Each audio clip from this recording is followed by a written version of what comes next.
Bonjour, j'espère que tu vas bien depuis la dernière fois, hein, parce que ça fait longtemps quand même, je crois que ça fait 3 semaines. J'espère vraiment que ça va, que tout se passe bien chez toi, la santé et tout ça, ça va. Alors aujourd'hui, j'ai envie de parler au fait d'un sujet que j'ai vu sur Facebook. C'est une question. Il y a une personne qui a demandé, c'est un homme déjà, je pense qu'il a 33 ans, en tout cas il est dans la trentaine. Il a demandé à une psychologue, il a dit, je ne connais pas mon père.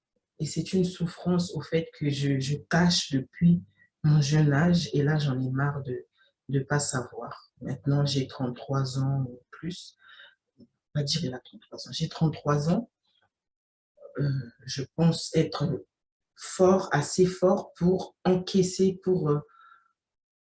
voilà, pour entendre cette vérité, peu importe qui est mon père, même si ma mère a été violée et tout ça, je comprends qu'elle m'ait caché la vérité étant jeune pour me protéger, mais là, j'ai vraiment besoin de connaître la vérité parce que là, je me sens bloquée, je ne vais pas bien, voilà, il y a des choses qui ne vont pas dans ma vie et je pense que c'est en grande partie à cause de ça. C'est une grande souffrance au fait pour moi, je veux comprendre, je veux connaître la vérité, même s'il est mort, peu importe. Le but n'est même pas au fait que je le rencontre, mais je veux connaître la vérité qu'il y a autour de ma vie. Toute ma vie est une succession de mensonges et tout ça. Nanana. Donc, j'ai vraiment aimé son témoignage et j'ai pensé à d'autres témoignages que j'ai suivis jusqu'ici. J'ai pensé à une amie, enfin une amie, une camarade d'école au fait au lycée, hein, qui vivait la même chose. J'ai vu à quel point cette fille souffrait, au fait. On avait quel âge? Ah oui, on avait 15, 16 ans. Elle souffrait vraiment de ça. C'était un poids pour elle de ne pas connaître son origine, ses origines, de ne pas connaître, au fait, son histoire, tout simplement. Du coup, bon, les gens ont conseillé, hein, du mieux qu'ils ont pu. Donc là, moi aussi, j'ai envie d'en parler. Pourquoi? Parce que même dans la communauté congolaise, il y en a beaucoup. Il y en a beaucoup. Et le but ici n'est même pas de blâmer les parents, hein. Chaque personne a son histoire. Il y a des femmes, il y a des hommes, il y a des parents, on va dire, qui savent pourquoi ils ont décidé de garder secret, de ne rien dire à leur enfant, hein. On ne va pas blâmer une femme qui a été violée, par exemple. On ne va pas blâmer une femme qui a été violée par son père et tout ça. Comment dire à son enfant que ton père, au fait, c'est ton cousin que tu vois tous les jours? Comment dire à un enfant que ton père, au fait, c'est ton grand-père, c'est le tonton de maman? C'est très compliqué. Comment dire à son enfant que ton père il m'a violée et tout ça, il m'avait séquestrée, violée pendant des jours et des jours. Après, je suis tombée enceinte, je n'ai pas voulu avorter et voilà. C'est très difficile. C'est très, très difficile et moi, je pense que si j'étais à leur place, j'aurais fait la même chose. C'est compliqué. C'est toujours facile au fait de condamner ou de dire, ouais, il faut toujours dire la vérité.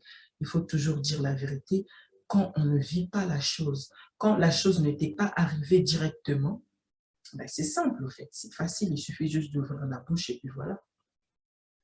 Mais pour ces personnes-là qui ont vécu la chose, qui ont vécu cette souffrance-là, donc rien que le fait même d'en parler, de parler de ça à son enfant, ça équivaut au fait à évoquer, à se rappeler de toutes ces souffrances qu'il y a derrière l'histoire. Donc c'est encore plus compliqué, encore plus difficile.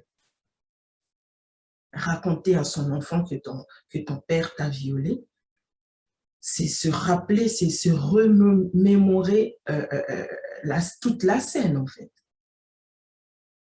Mm. Tu dois te souvenir de toutes ces souffrances et tout ça. Donc, personnellement, je comprends et je pense que si j'étais à leur place, j'aurais fait la même chose. Maintenant, la question qu'il faut se poser, parce que ici, comme j'aime le dire, on vient avec nos questions. Quand il y a secret de famille, il y a souffrance, hein, partout. Ce n'est pas que l'enfant qui souffre ou ce n'est pas que la maman ou le papa, ce n'est pas que les parents, les personnes qui ont décidé de garder secret. Hein? Il n'y a pas que eux qui souffrent, il y a aussi l'enfant. Quand est-ce que l'enfant souffre? Quand est-ce qu'il faut se poser des questions, se poser des bonnes questions, se dire, est-ce qu'il ne faudrait pas dire la vérité à cet enfant? C'est ça, en fait, les questions que ces personnes-là devraient se poser. J'ai lu l'histoire de cet homme, c'était très triste. Je pense qu'il est marié, ou en tout cas, il a même du mal. En fait, ça affecte, ça a des répercussions, en fait, sur sa vie familiale. Je pense que quand il y a un lourd secret autour de ça, un trauma, en fait, un lourd traumatisme, un choc derrière tout ça, peut-être qu'il faut juste attendre que l'enfant ait grandi. Vu que j'ai commencé par l'exemple de ce monsieur, je dirais que voilà, lui-même, il est prêt à entendre n'importe quelle vérité, même si la vérité est que son père est un criminel, un tueur en série. Il est préparé, il a dit, je me suis préparé mentalement pour entendre n'importe quelle vérité. Et pour comprendre si ma mère me dit, oui, je ne veux pas que tu le vois. Je ne veux pas qu'il sache que tu le sais, que tu connais la vérité. Il est prêt à tout, juste, il veut juste dissiper, il veut juste enlever au fait ce secret qu'il y a autour de sa vie. Maintenant, moi, je pense à tous ces enfants, parce qu'il y a des enfants qui souffrent de ça. Il y a des enfants qui se doutent de quelque chose. Il y a des enfants qui connaissent un peu, il y a des demi-vérités et tout qui sont dites par-ci, par-là, mais voilà, les choses n'ont pas été dites clairement. Ben ça aussi, les enfants souffrent terriblement de ça. Comment on peut faire? Comment on peut aider ce genre de famille? Comment on peut faire? Parce qu'il y a des enfants de 2, 3 ans, tu ne vas pas aller lui dire la vérité.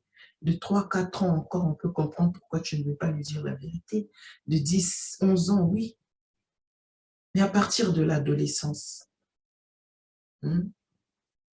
l'adolescence, à partir de 13, 14 ans déjà, c'est difficile pour l'enfant.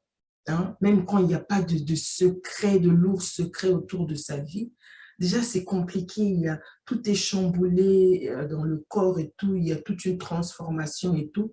C'est compliqué au fait l'adolescence. Maintenant, rajouter à ça ce poids, ce lourd secret, si l'enfant se doute de quelque chose, je pense que les parents devraient prendre le temps d'essayer d'accompagner leur enfant. Peut-être ne pas tout dire d'un coup, attendre plus tard, mais essayer d'aborder le sujet, de voir comment l'enfant réagit dans un premier temps. Parce qu'il y a des enfants qui souffrent. Je vous ai parlé de ma copine là, du coup, bon, c'est pas une Congolaise. Je doute fort qu'elle tombe sur ce podcast, mais on ne sait jamais. Je vais l'appeler Marie. C'est une fille d'origine algérienne, tunisienne, il me semble, ou algérienne, je ne sais plus trop. Elle, ben, elle a toujours vécu à Chartres. Hein. On était à Chartres, elle a toujours vécu là-bas avec ses parents. Et plus elle grandissait, plus elle remarquait, elle se doutait de quelque chose. Elle se disait que ces parents-là ne sont pas mes parents biologiques. Soit j'ai été adoptée, soit voilà, elle commençait à se douter de quelque chose. Je ne sais pas pourquoi, elle ne l'a pas expliqué, elle ne l'a pas dit clairement, mais voilà. Elle avait un frère, un petit frère. Et je pense que le petit frère a été adopté par. Donc, du coup, elle se doutait de quelque chose. Vraiment, elle n'allait pas bien et tout ça, mais elle n'osait même pas en parler. Vous savez, il y a des familles comme ça où c'est difficile d'aborder certains sujets, surtout des sujets qui fâchent et tout ça. Du coup, elle nous en parlait, pas vraiment, mais voilà, elle essayait et tout. Ça l'a dérangée, mais elle continuait sa vie tranquillement. Elle était aimée, chouchoutée par ses parents. Elle était vraiment bien, bien aimée par la famille, même la famille éloignée. Elle allait en vacances en Algérie et tout ça. Tout était bien, tout était parfait pour elle, on peut dire. Mais il y avait toujours ce secret-là. Et un jour, comme ça, elle décide de dire les choses. Hein. Elle était assez grande. Elle a vraiment décidé de demander. Et après, bah, à force d'insister, hein, c'est vrai que la vérité n'est pas arrivée dès la première question. À force d'insister, on lui a dit que voilà, en fait, nous, comme tu as pu le remarquer, ta mère, donc, elle est stérile. Elle est vraiment stérile, elle ne peut pas concevoir, elle ne peut pas avoir d'enfant, même par fécondation in vitro, elle ne peut pas. Du coup, voilà, quoi, elle ne peut pas. On était en Algérie et un jour comme ça, nous, on dit que c'est Dieu qui nous a bénis parce qu'on t'a trouvé dans une poubelle en Algérie.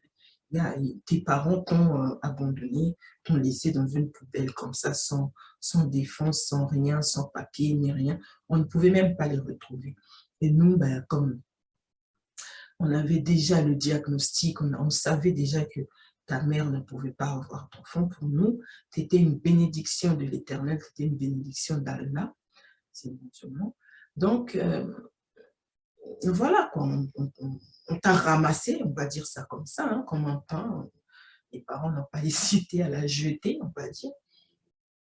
On t'a trouvé, on t'a ramassé dans cette poubelle-là et depuis, tu es devenu notre enfant. Vous savez, en Afrique, comme ça, même s'il y a des pays qui sont plus développés que d'autres, voilà, tout ce qui est papier, tout ça, là, les choses ne sont pas vraiment bien cadrées comme dans d'autres continents. Du coup, bah, c'était facile pour eux, ils ont fait les papiers et tout, c'est devenu leur enfant, ils sont venus en Europe et voilà, on a vu les circonstances et tout, on avait décidé de ne rien te dire. Après, on a adopté ton petit frère et puis voilà, vous êtes deux, toi et ton petit frère. Depuis ce jour-là, cette fille-là n'était plus la même personne qu'on avait connue des mois auparavant. Elle était avec nous à l'internat en plus, il me semble, je ne sais plus, bref. Elle était mal dans sa peau. Elle n'allait pas bien parce qu'il y a eu un autre doute. Le doute au fait qu'elle avait avant, ou est-ce que ce sont mes parents ou pas, voilà, ça c'était fini. Tout était clair. Maintenant, je sais que elle, c'est ma mère, c'est mon père, mais voilà, j'ai des géniteurs, j'ai des personnes qui m'ont conçu et qui ont décidé de m'abandonner dans une poubelle. Maintenant, elle avait ce traumatisme-là. Elle voulait connaître la vérité. Elle voulait connaître ses parents, en fait, ses parents biologiques. Vous vous rendez compte? Ces personnes-là qui t'ont abandonné, qui n'ont pas hésité à te laisser dans une poubelle. Pourquoi? Parce qu'on ne sait pas. Dès qu'il y a un doute comme ça qui est dans la tête de quelqu'un, chaque être humain est différent. Et depuis ce jour-là, Marie, j'ai failli dire son prénom, Marie, il me semble qu'elle a arrêté l'école, elle venait plus tout le temps à l'école, elle venait, ses parents pensaient qu'elle était au lycée, mais des fois elle traînait dehors avec les garçons. Durant cette période-là qu'elle a perdu sa virginité, elle a commencé vraiment à faire des choses qu'elle ne faisait pas avant. On lui disait, mais ils t'ont abandonné et tout. Elle dit, on ne sait pas, peut-être qu'elle était pauvre, peut-être que justement elle avait le choix entre m'abandonner ou me tuer, donc avorter et tout ça. Elle a préféré m'abandonner, nanana. Elle a toujours trouvé, au fait, des circonstances atténuantes. Elle a toujours cherché à trouver des raisons pour pardonner à sa mère et elle voulait la voir. Et des histoires comme ça, pardon, de taper sur YouTube pour voir à quel point il y a des personnes qui souffrent parce que, voilà, des personnes nées sous X, des personnes abandonnées et tout ça là, qui souffrent, qui veulent connaître leur identité, leur vraie histoire, leurs origines. Alors, de grâce, je sais que, voilà, ça ne m'est pas arrivé, je sais que c'est une histoire, c'est un sujet qui ne me touche pas personnellement, donc c'est toujours facile de dire qu'il faut dire la vérité, mais de grâce, prenez au moins le temps de regarder votre enfant. Regarde ta fille, prends ton enfant à qui tu caches ce secret-là. Regarde-la, regarde son état de santé, regarde sa croissance même. Regarde sa manière d'être avec son environnement. Regarde bien les signes en fait qui peuvent te montrer si elle souffre de ça ou pas, si elle se doute de quelque chose ou pas. Des fois, nous avons des signes, mes frères, mes sœurs, des fois, nous avons des signes. Si tu penses que ton enfant ne se doute de rien du tout. Et que, ben voilà, ce secret est tellement lourd, cette histoire-là, l'histoire de sa conception est tellement lourde, traumatisante et sale. Ne dis rien. J'ai envie de te dire, ne dis rien, j'ai envie de te conseiller. Je ne suis pas venue pour dire, pour dicter les faits et gestes des gens. J'ai envie de te conseiller de ne rien dire, de t'encourager même. Comme tu as décidé de ne rien dire, continue. Mais si ton enfant, des fois on prend tout, on met sur le compte du diable, comme ça, oui, moi, ma fille ne va pas bien parce qu'il y a des combats, il y a des combats. Ça se trouve, elle se doute de quelque chose. Ça se trouve, elle se demande, elle a compris que tu n'étais pas ta mère. Sa mère, pardon. Elle a compris que ce papa-là n'est pas son père. Elle a compris que, voilà, il y a une autre histoire derrière sa conception et tout ça, là. Et elle n'ose pas t'en parler. Elle souffre de cela. Si tu penses que, si tu vois vraiment, après m'avoir écouté, tu penses que voilà, ma fille, c'est peut-être ça, c'est à cause de ce secret-là qu'elle souffre, qu'elle est tout le temps malade, qu'elle ne grandit pas vraiment comme il se devait, elle ne grossit pas ou je ne sais pas, elle grossit justement. Vous savez, quand un enfant souffre psychologiquement, les parents le voient. Surtout quand tu es proche de ton enfant, c'est facile à détecter ça. Demande-toi, pose-toi les questions. Est-ce que ce n'est pas à cause de ce secret? Est-ce que ce n'est pas à cause de ce secret?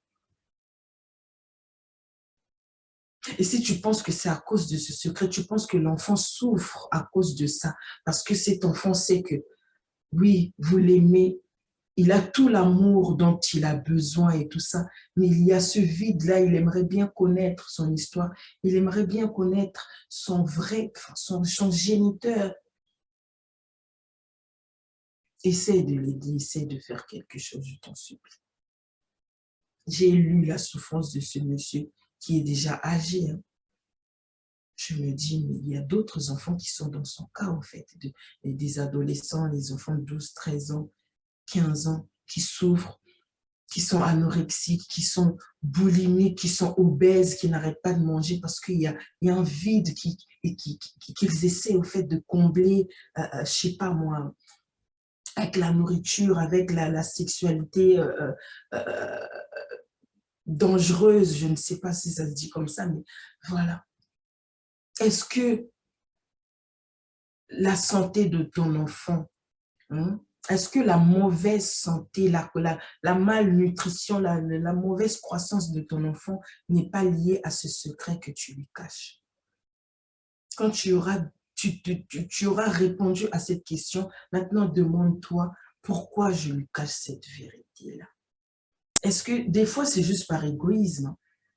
Parce que justement, quand j'ai lu les commentaires, il y a des personnes qui disent, voilà, il y a une dame qui n'a pas eu honte, parce que c'est un groupe fermé, hein.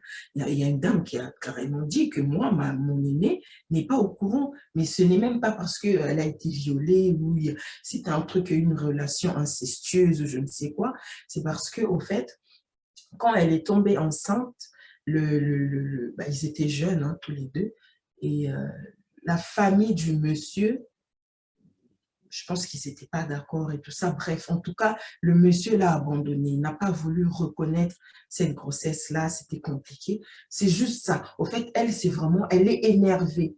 C'est par vengeance, voilà. Elle, c'est par vengeance, c'est par rancœur. Elle est tellement énervée contre ce monsieur qu'elle ne veut pas que sa fille sache qui est son père. Vous voyez? Des fois, c'est juste par vengeance. Des fois, c'est par vengeance et des fois, c'est de l'égoïsme. Pourquoi je dis c'est de l'égoïsme? Toujours avec le même commentaire, il me semble. La dame est restée toute seule avec sa grossesse. Elle a décidé de ne pas avorter. Elle a beaucoup galéré avec cette grossesse-là parce que sa famille ne voulait pas de cette grossesse. Elle voulait clairement qu'elle avorte. Et elle a dit non. Elle s'est vraiment levée contre toute sa famille. Donc, il y a eu beaucoup d'abandon aussi derrière ça. Du coup, petit à petit, elle s'est débattue, elle s'est vraiment battue, elle a pu subvenir aux besoins de son enfant, clairement. Et après, elle a trouvé un mari qui l'a accepté avec son enfant. Et ce monsieur, justement, est tellement bien avec son enfant qu'ils ont décidé tous les deux de ne rien dire à l'enfant.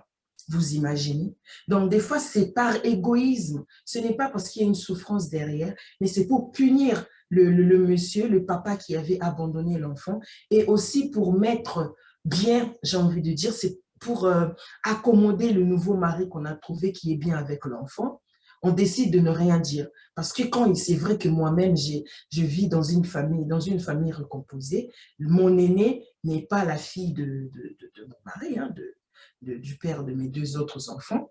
C'est vrai il y a toujours une troisième personne dans la famille, que vous le vouliez ou pas. Parce qu'il y a les week-ends où ben, le papa doit venir chercher la fille et tout ça. Donc, des fois, par égoïsme, ben, les femmes ne veulent pas que l'autre, le géniteur, fasse partie de la vie de l'enfant, justement, pour éviter tous ces va-et-vient du week-end, des vacances et tout ça. Mais est-ce que ça fait du bien à l'enfant? Est-ce que ça fait du bien à l'enfant? Est-ce que l'enfant, justement, ne souffre pas de cela? Est-ce que tu dois punir et le père et l'enfant? C'est ça les questions que nous devrions nous poser. Je vous en supplie. Je ne suis pas là pour vous dire ce que vous devez faire, ce qui est bon pour vous ou pas, ce qui est bon pour votre enfant ou pas. Mais nous, notre objectif, comme j'aime le dire sur cette chaîne, c'est de réfléchir ensemble. Posons-nous les bonnes questions. Surtout si c'est juste par égoïsme, pour punir le papa ou voilà, pour montrer, entre guillemets, au fait, la reconnaissance, quoi, envers son mari actuel qui prend bien soin de l'enfant. Voilà, comme ça, on écarte l'autre, comme ça, c'est vraiment toi, son père et tout ça. Est-ce que si c'est juste par ça et que l'enfant souffre de cela, même en silence, mais il y a des signes qui montrent que cet enfant ne va pas bien, même psychologiquement, même spirituellement. Est-ce que pouvez-vous ouvrir votre cœur, essayer de voir avec le mari si il n'est pas temps de dire la vérité à l'enfant? Est-ce que c'est possible? Ça, c'est juste une question que je me pose. Parce que des histoires comme ça, l'histoire de mon ami ou de ce monsieur, des histoires comme ça, il y en a plein. Il y a d'autres enfants qui rejettent Dieu à cause de ça. Il y a d'autres enfants qui deviennent obèses à cause de ça. Il y a d'autres enfants qui deviennent extrêmement timides, vraiment qui développent une timidité maladive, pardon, à cause de ça. Il y en a qui sont médiocres à l'école à cause de ce genre de traumatisme. Il y a des gens qui souffrent en silence. Et souvent, des fois, c'est à cause de ce genre de secret de famille. Pose-toi la question, je pense que je vais m'arrêter là pour ne pas être trop longue. Pourquoi je lui ai caché la vérité? Pourquoi je lui ai caché la vérité? Deuxièmement, est-ce qu'elle n'est pas en âge maintenant de comprendre, de digérer cette vérité-là? Est-ce qu'elle n'est pas en âge maintenant de comprendre que voilà, ça s'est passé comme ci, comme ça, mais je préférerais que, regarde, il y a sa photo, mais je préférerais qu'il ne sache pas que tu sais qu'il existe. Est-ce que vous pouvez lever une sorte de voile, même la moitié, juste pour essayer d'aider votre enfant qui est en train de suffoquer en silence à cause de ce trauma? Voilà ce que je voulais vraiment vous apporter cette semaine, ce vendredi.